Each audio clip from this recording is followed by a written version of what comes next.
Il-President Miriam Spiteri de Bono nediet it-22 edizzjoni tal-Istrina BOV Piggy Bank Campaign. Din l-inizjattiva bris il-Fondazzjoni Malta Community Chest Fund matul l-aħħar 22 sena minn mindu tnediet rat il-ġbir ta' aktar minn 3 miljun euro mill-istudenti u l-edukaturi.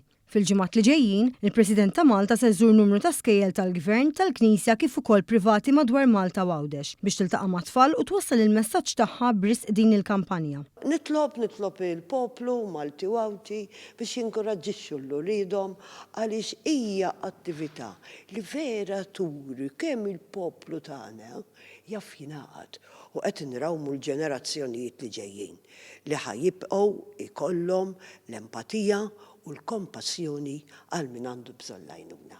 Preżenti għal din it-tnedija kien hemm ukoll il-Ministru responsabbli mill-Edukazzjoni Clifton Grima. Fil-perkorsi edukattiv tagħhom it-tfal tagħna jieħdu diversi valuri u permezz ta' din l-inizjattiva din jagħmlu xi ħaġa ta' ġid propju bris il-Malta Community Chest Fund, imma fuq kollox qegħdin jieħdu l-valur tal-empatija li wieħed jifhem illi jrid jgħin u wieħed jifhem illi jrid jagħder.